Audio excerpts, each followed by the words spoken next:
Okay. So those are some pretty magnificent thunderheads, aka thunderstorm clouds, right? And you can see where there's sort of these huge vertical columns that are so tall and high that the tops, right, they start to sort of shear off like that, and as the wind speed starts being higher at higher altitudes.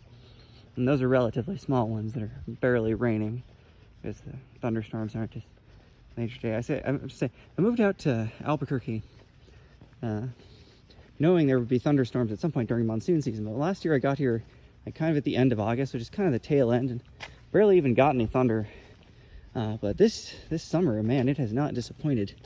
There's been thunder, rain, and even some hail. Right there, have been occasions where the temperature has swung from like 42 degrees to in excess of 100 in less than 48 hours. It's kind of remarkable. It's just a combination of everything out here leads to, I don't know, it's the desert, but it still almost has a 4-season climate in some ways. It's a very interesting place. At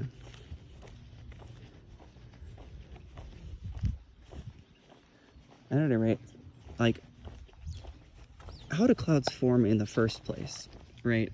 Well, the way it works is that water vapor is actually less dense than air, right? And that's because, gases are have their density depend on how heavy the individual molecules are, essentially. And that means that something like water has one oxygen, because oxygen's pretty heavy, and 2 hydrogens, which are pretty light. And then oxygen gas, by contrast, has 2 oxygen atoms.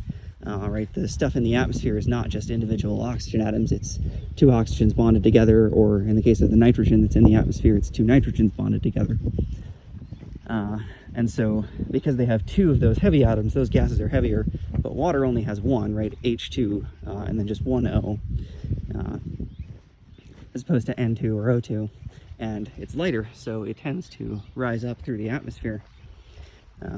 And as it does, it cools. And the reason for that is that the pressure is lower, higher up in the atmosphere, and for reasons that are somewhat difficult to explain, and maybe explain more thermodynamics at some point. When gases expand, they cool. And it's basically because if you think about something expanding at a pressure, it's like pushing out as it expands. And so that means it's doing mechanical work. And that necessarily means that by the conservation of energy, it has to be losing energy. And so it loses it by decreasing its temperature. And so then the net result is that as it gets colder, then that water vapor then recondenses back into water liquid, and there are clouds. And if there's enough sort of energy involved, they form these magnificent structures, and you have thunderstorms and hurricanes and all this extreme weather that, although I kind of love because I just enjoy that sort of thing,